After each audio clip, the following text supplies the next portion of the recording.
Hey guys, how's it going? I hope you're doing well. We got a bunch of new images showcasing the content for the upcoming new chapter for Squad 44.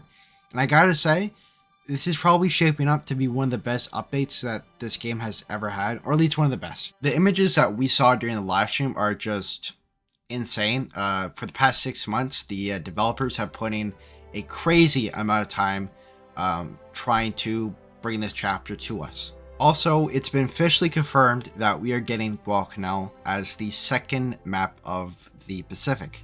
We are supposed to get a third map, but that has been released yet. Before we get into it, I just want to say to all the developers that worked on this new chapter, I just want to say thank you for all of your hard work. It's the amount of detail and work that you guys have gone into this is just absolutely crazy. Seeing Squad 44 on its last legs and now we're getting a new chapter, it's crazy. I'm really happy to see. I can't wait until this new chapter is out. But I don't want to talk too much. So let's get into the new content that we're getting. Okay, I think after this we go into vehicles. Let's see. Think Oh so. yeah, we do. Here we go. All right, Cats, this is all you. Or because I don't know. So players will probably recognise the Sherman A3 weight from the game, which is what you've kind of got there. They were used on Iwo Jima as well, so getting off into the water close to the beach before going ashore. But some of the things that you'll notice in particular is it's obviously the colour scheme has changed, but also that on Iwo Jima as well, because the Japanese had magnetic mines, the Americans would put wood down the side of the tanks to try and prevent the mines from sticking on in where they were lighter armoured. You'll also notice it around the hatches as well. They tried to put some anti-personnel stuff like the spikes and like sort of like a mesh over the top, just to prevent the Japanese from trying to wedge open those things to get weapons in as well. So you don't want someone dropping a grenade down there, Yeah. but also in certain temperatures you might not want to be cooped up down there. So there was a bit of a bit of extra protection put on by the crews. So you can see that on the A3 Wade there. hmm Yeah, I this is love. one of Yeah, 3 different types of Shermans that the U.S. Marine Corps get. we got a bunch of vehicles to go through, so we should Oh yeah, probably, get going through these. very similar. You've got the A2 Sherman, so this is new to the game. So a bit of an earlier version of the A3. Again, you can kind of see the wood and the spikes there as well for players. So another one that you'll see potentially coming in. So well, that will be coming in. That'll be getting used by the U.S. Marine Corps. So there's 2 out of the 3 Shermans that you'll see in game. The other one being the standard A3, which is not the Wade, so without the big vents for the engine on the back, but similar in terms of weaponry. So we've got a few variants of this. So this is the Type 94 Lorri, which was kind of the mainstay of the Japanese logistics fleet, if you want, or their transport fleet. So they used this in many different variants. We've got all sorts of pictures from air bases where they've modified them for doing engine starts on aircraft. You know, you can see them carrying around loads of supplies as well. Used across the Pacific, used as well throughout Southeast Asia. But that was their standard, pretty much workhorse, in a similar way how we've got the Bedford for the Brits. So yeah, that's one of 3. So if you want to show the other 2, the first one is the transport. This is the transport version. The next one is the logistics version. You can see with all the stuff in the back. And then finally, we've got the mobile spawn point, which is the one which you can see they've got the radio inside. Oh yeah, It's like a little caravan. It's quite a cool one, that, it's isn't it? very cute. Very Yeah. cute. What we got up next is some of the tanks as well. So on Iwo Jima, they did actually have tanks. So what you can see there is the CHHA Medium tank. They've got 2 different versions of this. Well, they've got multiple versions of this because we kind of went from early to late, and then the CHHA Kai, which you'll see on the next slide, which is the more uh, advanced version. So the first one had a 57mm gun, but was low velocity, so it wasn't actually fantastic against tanks. So the second version, they actually went down to a 47mm gun, but had a greater velocity, which made it a lot more, gave it a lot more penetrating power. Mm. Balancing these against the Shermans is pretty difficult because they're not exactly anti-tank tanks, if you like. They've got a good gun on it, and they'll hit the side of a Sherman, maybe the rear of the Sherman, and do some damage. But in terms of a head-on battle with a Sherman, they're going to really struggle. All right. I kind of jumped the gun here. Towing has not been confirmed. Chat. I'm going to say it right now. Towing has not been confirmed. That is a hand cart. There That's is a- no towing. That's a hand cart, okay? But there are a lot of AT guns to come, so we've got lots to talk about there. Yes, so these are So this is logistic US or Marine Corps yeah. stuff. Yep, so you'll already recognize a couple of those, well, those vehicles from the game. They've got new textures applied to them. So we've got US Navy, US Marine Corps textures and camouflage associated with them. Obviously, the camouflage of Western Europe was very different to the camouflage of the Pacific. So you can see the color schemes applied more for the Pacific now for them. And then you've also got the M1 hand cart as well, which the Marines would use to transport more heavier weapons around. Sorry, there is no handheld towing with regards to that. That is a map prop. But it looks cool. It looks really cool. It does look cool. Yeah. What do we got here? So you remember how I said the CHHA tanks went down to a 47mm gun? Mm-hmm. So this is the 47mm gun. It's the Type 1 AT gun for the Japanese faction. So 47mm, pretty effective in the early stages of the war. And again, one of them that they then pulled into their tanks, which pretty logical, started to help a bit with their logistical sort of system when they've kind of got one main AT gun. That said, the Japanese did have quite a few different types of one, but yeah, fantastic model there again. So you will see a lot of AT guns and AA guns around Iwo Jima, and I think we're going to show you a few of them now. Yes. So, yeah. Let's keep going. What do we got? Oh, this is a big guy. Yeah, I think that's a 120mm one. That's yeah, the Type 10 120mm. Now this is going to give you a bad day in terms of firepower in the game. You know, people look at the 88 from the Germans. This is 120mm, so we're talking Wow. maybe a 30mm uplift in that. So yeah, if this hits you, you're going to know about it, and guess what? You're going to be able to use it. So yeah, this is going to be what we say about when you're a Sherman coming off the beach thinking you're the master of the field. Well, you're going to have to keep your eyes out for some of these things.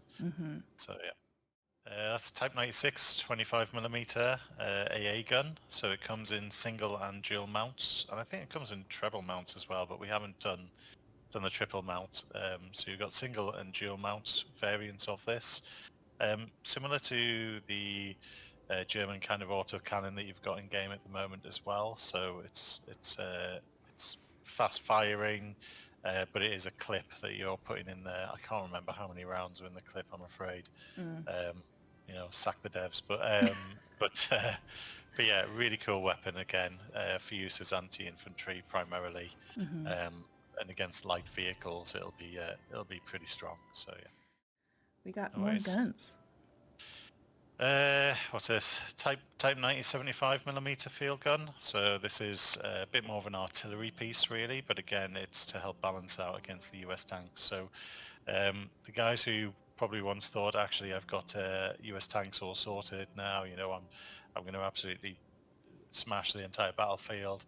Hopefully you can see where the balance is coming now, where these AT guns are going to be available for the Japanese to use against you, and some of them will be buildable, some of them will be static, so it won't be a case of just knowing where all the static ones are, because there's quite a lot, but it'll also be a case of understanding where the buildables are as well, and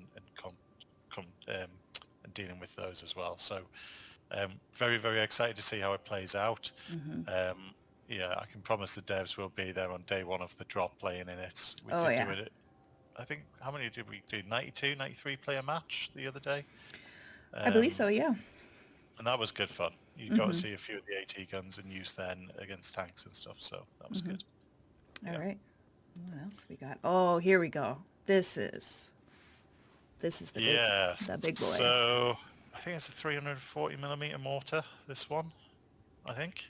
But this is going to be a commander call-in, so what you're seeing there is more of a map prop, and it'll be a commander call-in. So the Japanese didn't have air support on Iwo Jima. Obviously, you've got the US fleet just sat off the coast with hundreds of ships there. It's crazy if you see any of the pictures of the amount of ships off Iwo Jima, with multiple aircraft carriers, with Corsairs flying overhead, firing rockets and strafing anything they can. Whereas the Japanese didn't have much of that. They did have some sort of artillery, I guess, to an extent on the island. So that'll be reflected. And then also these things, which will function sort of like how the Stuka kind of functions already in game. It comes as a more accurate artillery piece is how we've planned it in.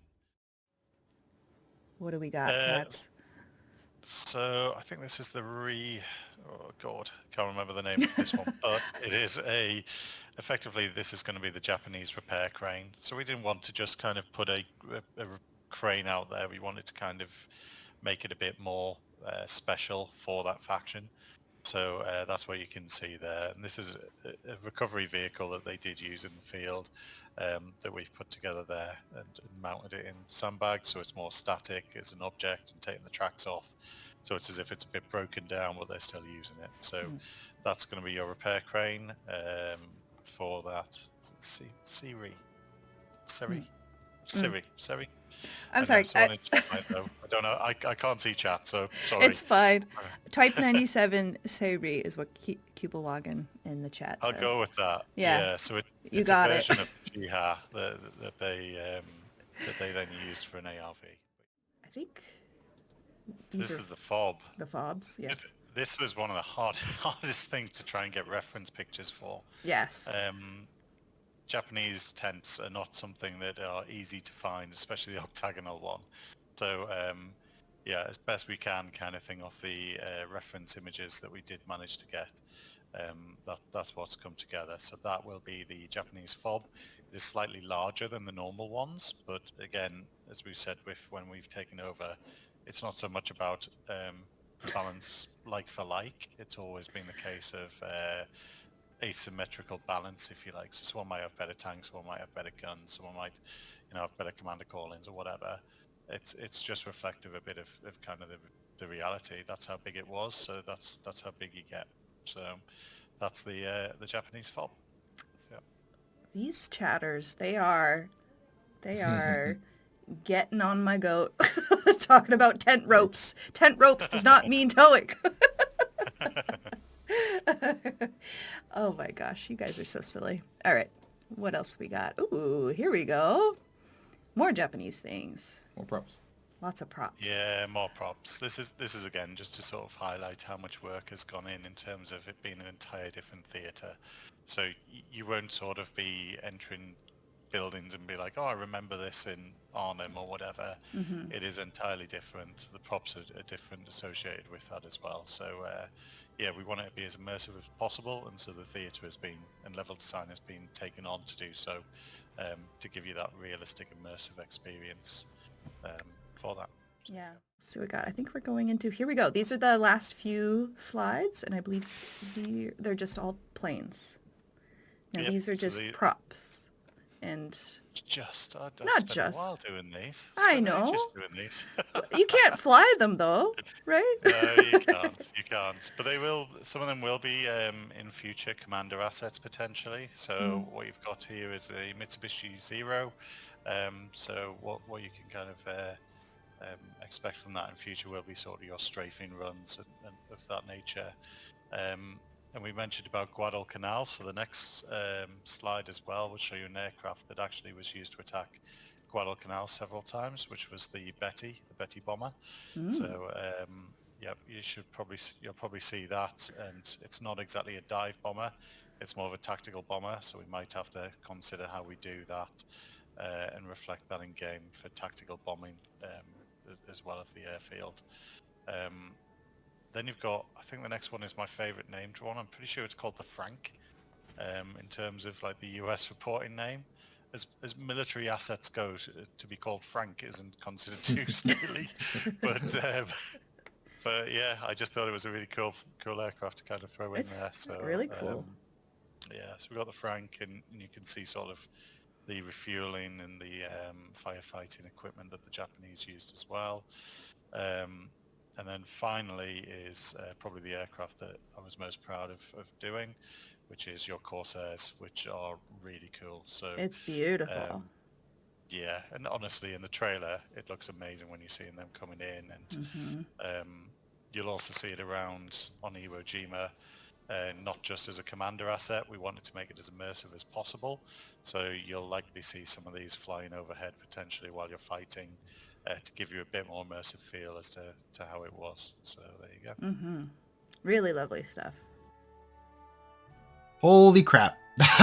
That was a lot of content. I was not expecting that much, but geez. But yeah, this is it, guys. This is the end of the video. I got no more news for you. If you can hit that subscribe button and the like button, it means a lot to me. Well, that's it, guys. I hope you liked the video, and I'll see you guys next time.